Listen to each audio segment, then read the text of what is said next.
በጎንደር ቀጠናዎች ከባድ ውጊያ ተቀስቅሷል። ውጊያው በድሮን የታጀበ መሆኑ ታውቋል። ከባህር ዳር ከተማ በቅርብ ርቀት በሰዓታት ልዩነት 5 የድሮን ጥቃቶች ተፈጽመዋል። ከባህር ዳር ጫፍ እስከ በለሳ ቀጠናዎች ድረስ መጠነ ሰፊ ውጊያ ተቀስቅሷል። ቀዳሚው የግንባር መረጃችን ነው። የብልጽግናው አገዛዝ ዋና ዋና የፋኖ አመራሮችን ኢላማ ያደረገ አዲስ የዘመቻ እቅድ በማውጣት ወደ ዘመቻ መግባቱ ተሰምቷል። በበርካታ አካባቢዎች የስልክ ግንኙነት ኔትወርክ ዘግቷል። በአይነቱ ልዩ የተባለውን መጠነ ሰፊ የዘመቻ እቅድ ለማስፈጸም ሁሉም የመከላከያ አዛዦች ትዕዛዝና መመሪያ ተቀብለው እንቅስቃሴ አድርገዋል። የፋኖ ኃይሎች በበኩላቸው የአገዛዙን እቅድ እግር በእግር እያከሸፉ ነው። ዝርዝር ወታደራዊ መረጃ ይዘናል። የብልጽግና ወታደራዊ በጀት በምስራቅ አፍሪካ ቀዳሚ ደረጃ ላይ ተቀምጧል። ጦረኛው ብልጽግና $4 ቢሊዮን ወታደራዊ ወጪ በማድረግ ከአካባቢው ሀገራት በቀዳሚ ደረጃ ላይ ተቀምጧል። ሀገሪቱን ለመጠበቅ ሳይሆን ለማስጠቃትና ለማጥቃት የተሰማራው የመከላከያ በጀት ገና በ7ኛ ወሩ በጀቱ እንደተጠናቀቀም ተሰምተዋል። ይህም ሌላኛው ወሳኝ ወታደራዊ መረጃችን ነው። የብልጽግናው ደህንነት ሹም ሀርጌሳ መግባታቸው በተሰማበት ዕለት ከስምሪት ውጪ በ23 ኦራል የተጫኑ የኢትዮጵያ ወታደሮች ድንበር አቋርጠው ሶማሊያ ገብተዋል። ይህም የሞቃዲሾን ስጋት ከፍ አድርጎታል። ከዚሁ ጋር ተያይዞ የአፍሪካ ህብረት በጉዳዩ ላይ አስቸኳይ የድርድርና ውይይት ጥሪ አቅርበዋል። ለሰዓቱ የመረጥንላችሁ ቀጠናዊ ዜና ትንታኔያችን ነው። በፋርስ ምድር አደገኛው የእግረኛ ጦርነት ሊጀምር የመጨረሻው ምዕራፍ ላይ ይገኛል። ሞገደኛው ፕሬዝዳንት ዶናልድ ትራምፕ የኢራን የነዳጅ ሀብት ለመቆጣጠር ቆርጠዋል። ኢራን በበኩሏ እሳት አዘንብባቸዋለሁ ስትል ዝታለች። ሌላኛው ዜና ትንታኔያችን ነው። ሰላም ጤና ስጥልን ውድ የጣና ቲቪ ተከታታይ ቤተሰቦቻችን፣ አብራችሁን ስትቆዩ እነዚህንና ሌሎች ዝርዝር መረጃዎችን ታደምጣላችሁ። የጣቢያችን የሰዓቱ ዜና መረጃና ዜና ትንታኔዎቻችን እንሆ ተጀምረዋል። እስከ መጨረሻው አብራችሁ እንድትቆዩ አክብሮታዊ ግብዣችን ነው።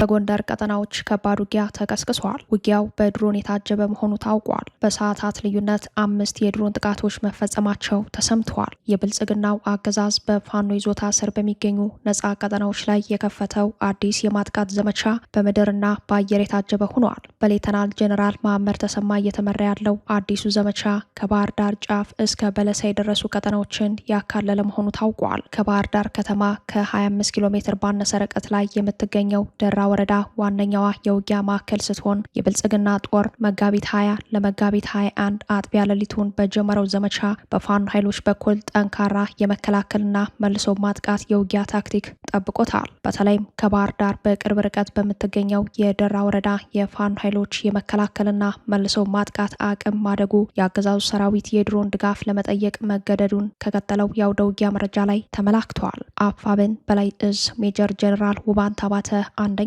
ኮር በመልሶ ማጥቃት የአገዛዙን ጦር መምታት ጀምሬያለሁ ሲል እስካሁን 5 ቦታዎች ላይ የድሮን ጥቃት መፈጸሙን የአካባቢው ምንጮች አረጋግጠዋል። ውጊያው በከፍተኛ የሰው ኃይልና ከባድ የጦር መሳሪያ ድጋፍ የታጀበ በመሆኑ በድሮን ጥቃቱ የደረሰውን ጉዳት መለየት እንዳልቻሉ የገለጹት የአካባቢው ምንጮች ሁኔታውን የከፋ ሲሉ ገልጸውታል። በሌላኛው መረጃችን በጎጃም ከ4 በላይ የድሮን ጥቃት መፈጸሙ ተሰምተዋል። ጥቃቱ ንጹሐንን ኢላማ ያደረገ መሆኑን ከአካባቢው ነዋሪዎች ያገኘነው መረጃ ያሳያል።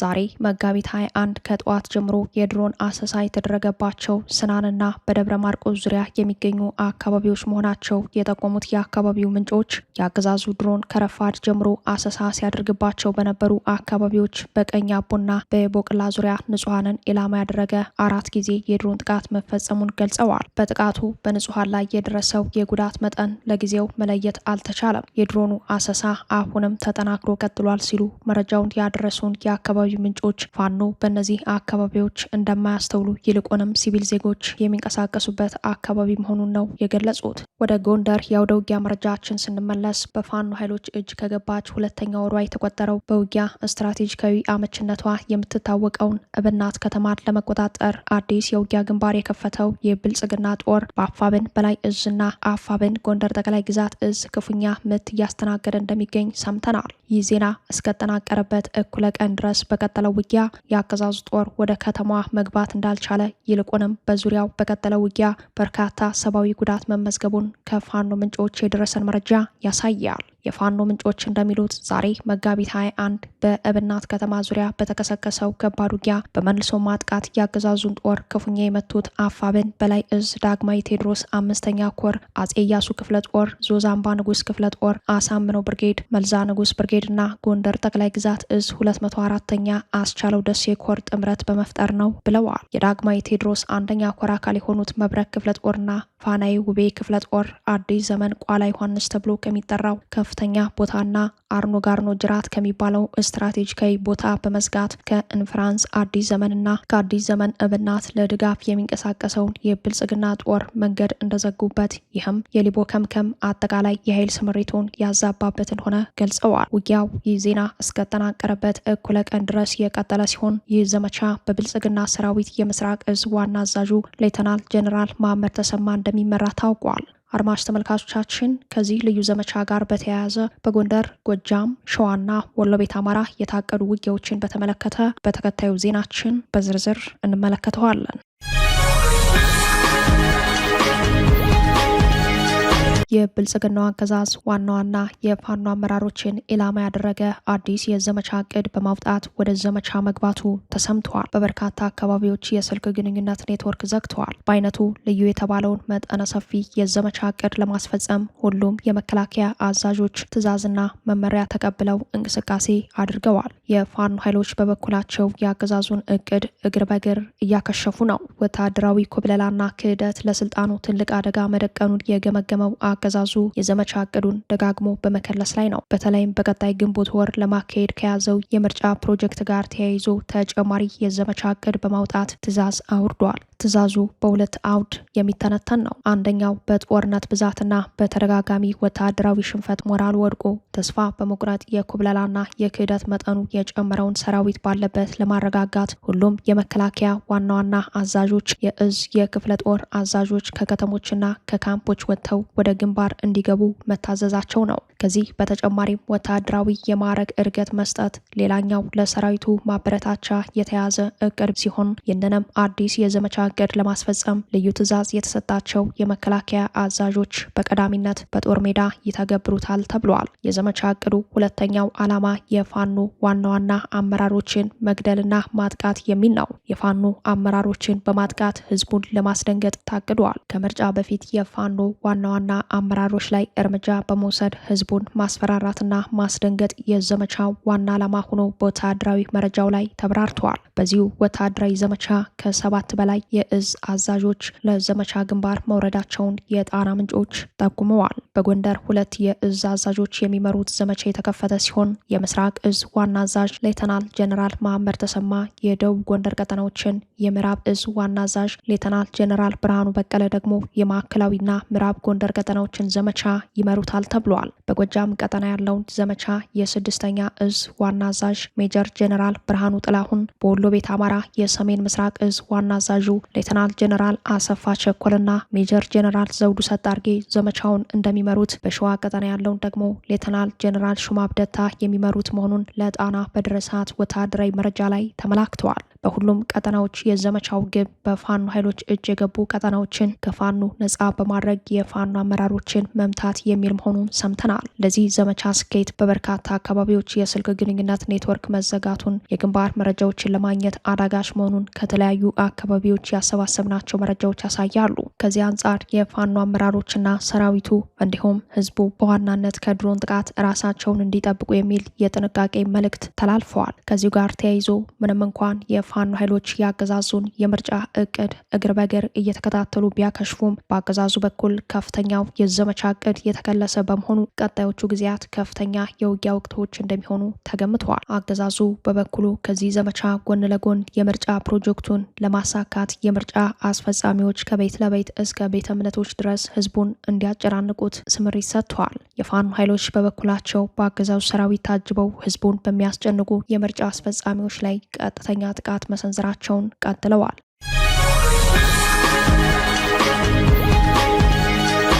የብልጽግና ወታደራዊ በጀት በምስራቅ አፍሪካ ቀዳሚ ደረጃ ላይ ተቀምጠዋል። ጦረኛው ብልጽግና 4 ቢሊዮን ዶላር ወታደራዊ ወጪ በማድረግ ከአካባቢው ሀገራት በቀዳሚ ደረጃ ላይ ተቀምጠዋል። ሀገሪቱን ለመጠበቅ ሳይሆን ለማስጠጋትና ለማጥቃት የተሰማራው የመከላከያ በጀት ገና በሰባተኛ ወሩ በጀቱ እንደተጠናቀቀ ተሰምተዋል። ኢትዮጵያ በዘመነ ብልጽግና በምስራቅ አፍሪካ የነበራት የተሰሚነትና የተጽዕኖ ፈጣሪነት ታሪኳ ተቀይሮ ሌላ መልክ ይዟል። የጦርነት ፖሊሲ ባለቤቱ ብልጽግና ኢትዮጵያን ከጎረቤቶቿ ጋር በማጋጨት በተጨማሪም የውክልና ጦር ሜዳ አካል እያደረጋት ባለበት በዚህ ወቅት አንድ ቀጠናዊ ዘገባ ወጥቷል። ዘገባው የምስራቅ አፍሪካ ሀገራት ያላቸውን ከፍተኛ ወታደራዊ ወጪና ወታደራዊ በጀት በንጽጽር በማስቀመጥ ደረጃቸውን አመላክቷል። ግሬተር አፍሪካ የተሰኘው ገጽ ባስነበበው በዚህ የንጽጽር ዘገባ መሰረት ኢትዮጵያ ከፍተኛ ወታደራዊ ወጪ ከሚያደርጉ የምስራቅ አፍሪካ ሀገራት መካከል ቀዳሚዋ ናት። ኢትዮጵያ ይህንን ደረጃ የያዘችው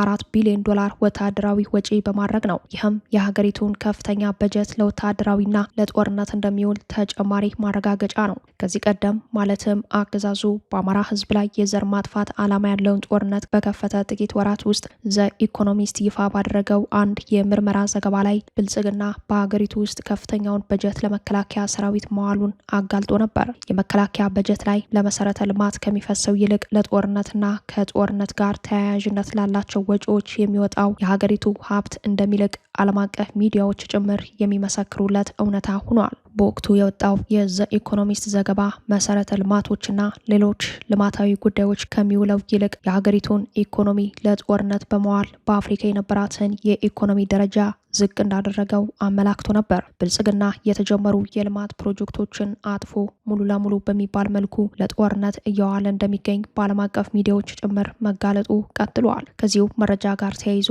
የጦርነት ፖሊሲ ባለቤቱ አብይ አህመድ በጦርነት አዙሪት ውስጥ ኢትዮጵያን ማድቀቃቸው በቀጠለበት በዚህ ጊዜ የ2018 የመከላከያ በጀት ካምናው በጥፍ ያደገ ቢሆንም የመከላከያው በጀት ገና በሰባተኛው ወር እየተሟጠጠ እንደሆነ ተጨማሪ በጀት ለመጠየቅ አማራጮች እየተጠኑ መሆኑን የመከላከያ ምንጮች ጠቁመዋል። ካለፉት 7 ዓመታት በይበልጥ ደግሞ ከ2015 የበጀት ዓመት ጀምሮ የመከላከያ ሰራዊት በጀት 100 ቢሊዮን ብር የተሻገረ ሲሆን ያለፉትን 3 ዓመታት በጀቱ ያለማቋረጥ በመጨመር ላይ ነው። እንዲያም ሆኖ ዓመቱ ከመገባደዱ በፊት የመከላከያው በጀት ያልቃል። በዘንድሮ ዓመት 2017 ላይ ከነበረው በጀት በጥፍ ያደገና ለ2018 ለመከላከያ የተበጀተው በጀት ከ201 ቢሊዮን ብር በላይ ቢሆንም ዓመታዊ በጀቱ ገና ከወዲሁ ተሟጦ ማለቁና የብልጽግናው አገዛዝ የተባበሩት አረብ ኤምሬቶችን መማጸን እንደጀመረ ምንጮች ያደረሱን መረጃ ያሳያል። በዘንድሮ ዓመት የበጀት ድልድል ለመከላከያ 85 ቢሊዮን 849 ሚሊዮን 357180 ብር ሲሆን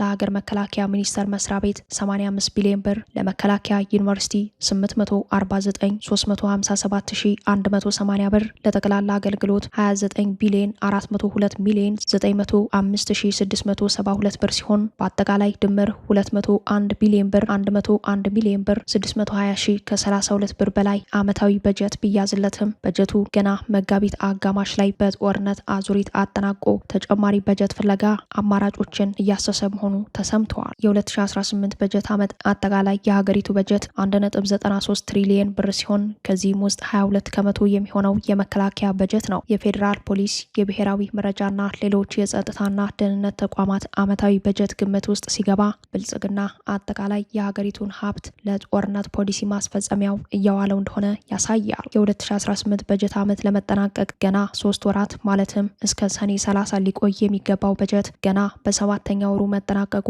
አገዛዙ የበጀት ጉድለቱን ለመሸፈን እንደተባበሩት አረብ ኤምሬቶች ያሉ የውጭ ኃይሎችን ፍላጎት ሙሉ በሙሉ ለማስፈጸም እንደሚገደድ ነው የተጠቆመው። የብልጽግናው አገዛዝ ሙሉ በሙሉ በሚባል ደረጃ በተቆጣጠረው የሀገሪቱ ፓርላማ የራሱ አባላት ሳይቀር የኢትዮጵያ አጠቃላይ ዓመታዊ በጀት ውስጥ ከፍተኛ የበጀት ድርሻ የሚመደብለት የመከላከያ ሰራዊት በጀት ተቀንሶ ለመሰረተ ልማት እንዲውል ተደጋጋሚ ጥያቄ ቢቀርብም አብይ አህመድ በጦርነት ፖሊሲያቸው መቀጠል ምርጫቸው ሆኗል። ኢትዮጵያ ለአጠቃላይ የመንግስት ሰራተኛዎቿ ከምታወጣው ደሞዝ እኩል በሚሆን ደረጃ ለመከላከያ ሰራዊቱ ዓመታዊ በጀት የያዘው የብልጽግናው አገዛዝ በጦርነት ፖሊሲው መሰረት የያዘውን በጀት እንኳን ከዓመት ዓመት ማድረስ አልቻለም። ዓመቱ ሳይገባደድ ተጨማሪ በጀት አስፈልጎታል። ይህም ጦርነቱ በሰው ኃይልና በሀገር ሀብት ደረጃ እያደረሰ ላለው ከባድ ኪሳራ ተጨባጭ ማሳያ ሆኖ ይቀርባል።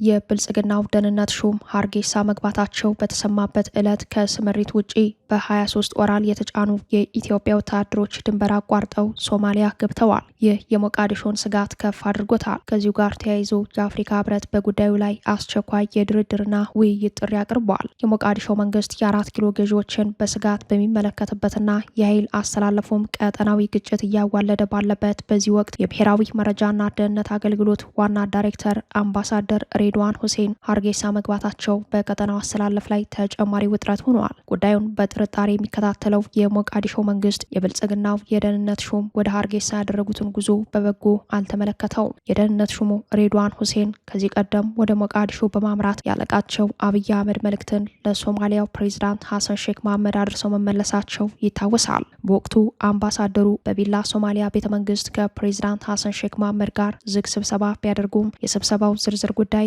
አልታወቀም። ከሞቃዲሾ በተቃራኒ የሆነው የአሁኑ የሀርጌሳው ጉዟቸውም እስካሁን ባለው ሁኔታ በዝርዝር ባይታወቅም ጉዳዩ ከተባበሩት አረብ ኤምሬቶች ቀጠናዊ ፍላጎት ሳይያዝ አይቀርም። ብልጽግና በቀጠናው የተባበሩት አረብ ኤምሬቶችን ፍላጎት በማስፈጸም ሂደት ላይ ከመሆኑ ጋር ተያይዞ የሞቃዲሾና የ4 ኪሎ አለመተማመን በመጨመር ላይ ነው። የፍላጎት ተቃርኖ የፈጠራቸው ቀጠናዊ አስተላለፎች በቀጠናው የኢትዮጵያን ነባር ተሰሚነት ያጠፋ ከመሆኑም አልፎ የተጋላጭነት ሁኔታዎችን ያሳደገ ሆኗል። ይህ በእንዲህ እንዳለ ከስምሪት ውጭ ያለ የኢትዮጵያ ሰራዊት ድንበር አቋርጦ ወደ ሶማሊያ መግባቱ ቀጠናዊ ውጥረቱ ወደ ወታደራዊ ግጭት እንዳያመራ አስግቷል። በ23 ኦራል የተጫኑ የኢትዮጵያ ወታደሮች ወደ ደቡብ ምዕራብ ባይደዋ ሶማሊያ ግዛት ዘልቀው ገብተዋል። ከዚህ ጋር ተያይዞ የአፍሪካ ህብረት በሶማሊያ ደቡብ ምዕራብ ግዛትና በፌዴራል መንግስቱ መካከል እያደገ የመጣውን ውጥረት ተከትሎ ውይይትና ምክክር እንዲደረግ ጥሪ አቅርበዋል። የአፍሪካ ህብረት ኮሚሽን ሊቀመንበር መሐመድ አሊ ዩሱፍ በሶማሊያ ደቡብ ምዕራብ ክልል የተከሰተውን ውጥረት ተከትሎ የሶማሊያ ባለድርሻ አካላት ውይይት እንዲያደርጉ ጠይቀዋል። ሊቀመንበሩ በክልሉ ያሉትን ክስተቶች በቅርበት መከታተላቸውን በመግለጽ በሀገሪቱ መረጋጋት፣ ደህንነት፣ አንድነትና ሰብአዊ ሁኔታ ላይ ሊያሳድር በሚችለው ተጽዕኖ ላይ ያላቸውን ስጋት አጋርተዋል።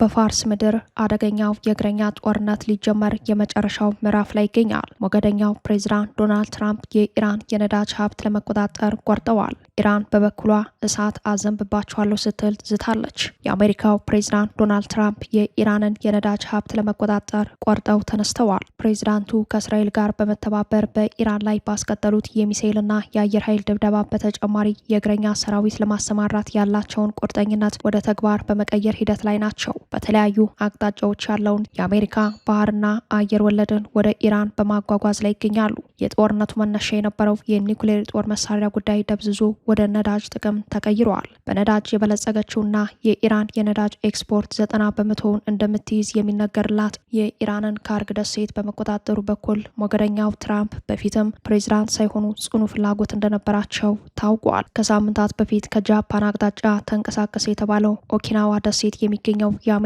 ባህር ኃይል ዩኤስኤስ ትሪፖሊ ከተባለች ግዙፍ የባህር ኃይል መርከብ ጋር መካከለኛው ምስራቅ ደርሰዋል። ትራምፕ ለፋይናንሻል ታይምስ በሰጡት ማብራሪያቸው አሁን ባለው ሁኔታ ከኢራን ነዳጅ መውሰድን እንፈልጋለን። ይህንን ማድረግ የምንችለው ደግሞ ዋናዋን ኢራንን በመቆጣጠር ሳይሆን በነዳጅ ሀብትና በነዳጅ ማውጫ መሰረተ ልማቶች የበለጸገችውን የካርግ ደሴት በመቆጣጠር ነው በማለትም በግልጽ ተናግረዋል። የኢራን ፓርላማ አፈ ጉባኤ ባበር ጋሊባፋ በበኩላቸው ጠላት በሚስጥር ለእግረኛ ወረራ እየተዘጋጀ በሌላ አቅጣጫ ደግሞ በአደባባይ ድርድር እያለ ነው ሲሉ ተሰምተዋል። አፈ ጉባኤው ወረራ እናካሄዳለን ያላችሁት የአሜሪካ ወታደሮች ምነው ዘገያችሁ? እኛ እንደሆን ተዘጋጅተን እየጠበቅናችሁ ነው። በእርግጠኝነት ልንነግራችሁ የምንፈልገው ነገር ቢኖር መሬታችንን ለመርገጥ የምትሞክሩ ከሆነ እሳት ይነድባችኋል ሲሉ አስጠንቅቀዋል።